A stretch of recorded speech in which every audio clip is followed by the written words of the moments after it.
hirshabeelle musharaxiinta aqalka sare guddoonka baarlamaanka maamulka gobolka shabeellada dhexe bulshada rayidka qaybahooda kala duwan ururadeeda saraakiisha ciidamada qalabka sida qaybahooda kala duwan baada saxaafadda guud ahaan odayaasha dhaqanka iyo culamaa u diinka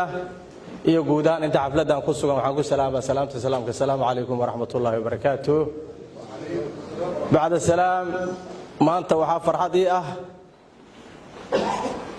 in aan ka soo qayb galo ama aan furo kalfadhigii labaad ee baarlamaanka dowladda hirshabeelle aad ayaan ugu faraxsanahay runtii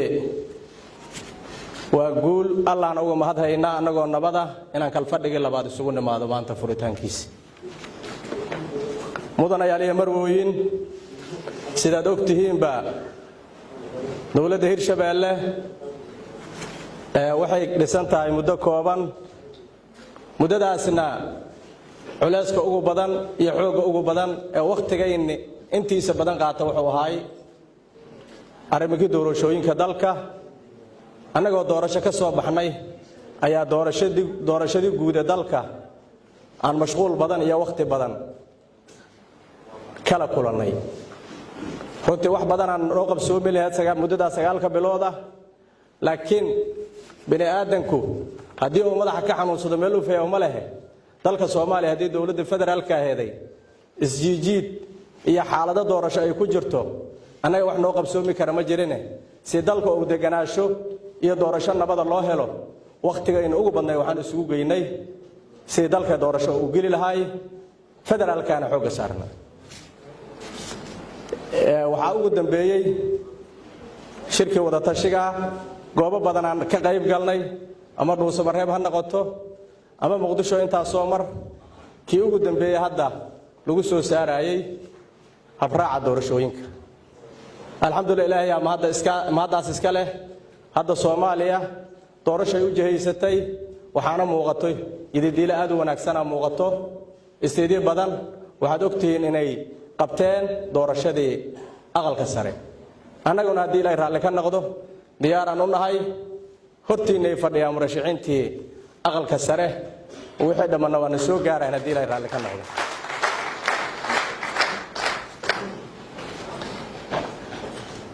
waxaan rabaa marka inaan warbixin kooban idinka siiyo safar aan ku marnay degmooyinka Cadale iyo Warshiiq oo ku soo fiirinay nolosha guud iyo xaaladda ka jirto deegaanadaas runtii deegaanku nabad u ahay si nabadgelyo ah Muqdisho uga baxaysa adoo kaliya baawar wadatid ilaa Cadale iyo Xaaji Cali aad tagaysaa deegaanka nabadgelyo ka jirto wuxuu soo u baahan yahay horumarin badan oo u baahan yahay insha Allah haddii la raalli ka noqdana waqtiga nagu soo socdo xoogan saari doonaa sidaan horumar dhinac waliba leh hadday tahay baddi iyo hadday tahay xoolihii iyo hadday tahay wadooyinkii airportadii intaba waa noo qorshaysan tahay inaan wax ka qabanno culayska ugu badan ee ka jiro waa wada la'aan iyo airport la'aan insha Allah haddii la yiraahdo qorshe inoogu jirtaa waqtiga ugu dhow howlaasna wax ma aragtaa ummaddu ku farxadaan ka qaban doonaa haddii la raalli ka noqdo aad iyo aad u mahadsantihiin guddoonka sharafta leh xildhibaanada dowladda hirshabeelle waxaa lagu jiraa xilliga doorashadana waxaa laga rabaa ummadda waxa deeqa waxa la yiraahdaa cadaalad bini aadanka waxa deeqo waa cadaalad haddaan cadaalad la helin isteedka waa curdum waa isteedida u yaraay haddii la kala tabto cadaalad darro waxaa dhici karta ummadda horumarkii iyo hadafkii ay lahayd inay gaari weyso waxaan hortiina ka ballan qaadayaa short liiskaas muwaadin kasta hirshabeelle u dhashay shuruudihiina soo buuxiyo inaan liiskaas ku soo diri doono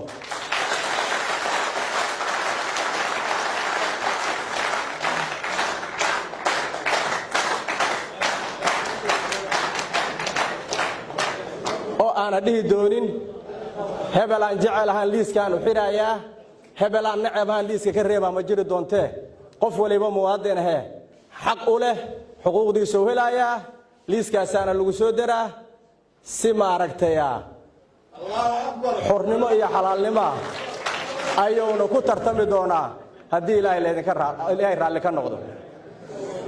midna idinka idin hortaallaa kala xulashada murashaxiinta qaabkaad u kala xulaysiin. deegaankan waxaan rabnaa haddii ilaahay raalli ka noqdo muddadan joogno in laga tago waxna la qabto. yaa waxna la qaban karo, yaa aqoonteedii leh,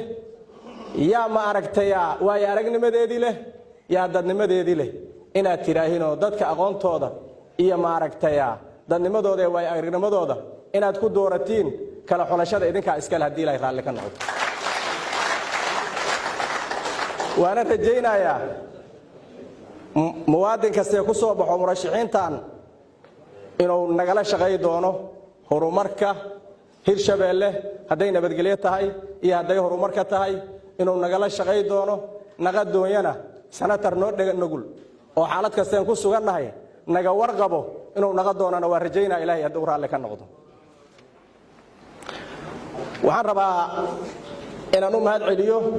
runtii fatahaado iyo dhib badan la soo maray. xildhibaanadu aad ayay u dadaaleen muddada ay lagu jiray fasaxa, hadday tahay fatahaadihii iyo hadday tahay amnigii qayb wanaagsan ay ka qaateen. bulshana waxaa la rabaa inay saas isugu tashato. waxaad arkayseen oo fatahaadii aad ka qabateen oo webigan dhibaatada badan geysanaya aad caratuurada iyo wax walba aad habeen iyo maalin taagneedeen. runtii waa u mahad celinayaa xildhibaanada dowladda Hirshabeelle dadaalka ay muujiyeen. bini aadankuna hadduu sidaas isugu tashado waxaa xaqiiqa wuxuu gaarayaa guulo badan allana oo tala saarto. waxaa naga go'an inaan ka shaqayno horumarka ummadaanu ay noo wakiilatay. waana ka shaqaynaynaa, waana ka u mahad celinaa runtii xildhibaanada dadaalka ay dadaaleen iyo hawsha ay qabteen. waxaan rabaa haddii aan la isku duubnaanin, hadday tahay sharci dejinta iyo hadday tahay xukuumadda, horumar lama gaari karaayo. waa rajaynayaa guddoonka sharafta leh iyo baarlamaanka iyo xukuumaddu iyo sharci dejintu iyo maaragtaya saddexda qaybood ee dawladdu ka kooban tahay inay midnimo ku wada shaqay doonaan oo khilaaf la iska ilaali doono horumar si loo gaarana waa rajaynaa haddii ilaahay raalli ka noqdo. waxaan rabaa idan inaan ka warbixiyo mashaariicda taagan ee hadda socoto. mashaariic aad u badanaa ka socoto, hadday tahay wadooyinkii iyo hadday tahay eelaboorradii iyo hadday tahay fatahaadaha hawsha laga haayo. wadada Kalabayr ilaa Feerfeer oo 45 kilomitir dhan hawsheedu waa diyaar, waqti dhawaana la bilaabaa haddii ilaahay raalli ka noqdo. waana wada laamiya. magaalada Beledweyne gudaheeda dhowr mashruuca ka socoto. mashruuc wadooyin oo ilaa 12 kilomitir oo labada gidi ee magaalada ka kala socdo asigana waa diyaar haddii ilaahay raalli ka noqdo. wax ummadda ku faraxdaana ka soo bixi doono waana la sii wadi doonaa hawshaas haddii ilaahay yiraahdo. waxaa hawl aad u ballaaran asigana ka socota eelaboorka Beledweyne oo dayactira. asigana insha Allah waqti dhow waxaa la arki doonaa waa tii culays badan haddii fatahaada iyo haddii yimaadii roobku lagala kulmi jiree in iyadoo roob da ay la isaga digi doonaan rajaynayna hawlaha ka socdo haddii ilaahay raalli ka noqdo. waana naga go'an tahay ummadaasu si dhib yar inay adeegeeda ku qabsato haddii ilaahay raalli ka noqdo. wadada isku xirto Jowhar airportka ilaa magaalada Jowhar iyadana waa diyaar, waqti dhow la bilaabaa haddii ilaahay raalli ka noqdo. wadada Sabuun ee Jowhar ka baxdo ilaa Sabuun iyadana waa diyaar, waqti dhow iyadana hawsheeda la bilaabaa ilaa 12 kilomitir na magaalada dhexdeeda wadooyinka magaalada Jowhar iyadana sidoo kale intood laga bilaabaa. waxaan ka soo booday magaalada Beledweyne iyadana arintii waxaa ka mashruuci World Bank oo maal gelinayay muxuu ahaa interlog la dhigayo magaalada gudaheeda asagana waqti dhow bilaabanayo haddii ilaahay raalli ka noqdo. mashaariicda biyo-xireennada waxaad ogtihiin dhib badan oo fatahaado ay dadka ku haysay. labada dhinac ee webiga hawl ballaaran ka socoto waana sii soconay intiiba la dareemayo meel uu ka jilcan yahay webigana hawshaas waa wadi doonaa haddii ilaahay raalli ka noqdo. waxaa asigana gabagaba maraayo airportka Buuloburto asigana dayactir iyo faysin lagu sameeynayo si lagu wareejinayo asaguna meel gabagaba ah maraya. airportka Jowhar asagana sidoo kale intood ballaarina lagu sameeynayo si diyaaradaha waaweyn ay uga digi karaan asagana waa gabagabo waaba dhamaad uu jooga asagana. waxaan rabaa inaan mar labaad iyo mar saddexaad uga mahad celiyo wada shaqaynta iyo wanaagga maaragtay baarlamaanka dhexdiisa guddoonka iyo baarlamaanka intaba sida isugu duuban yihiin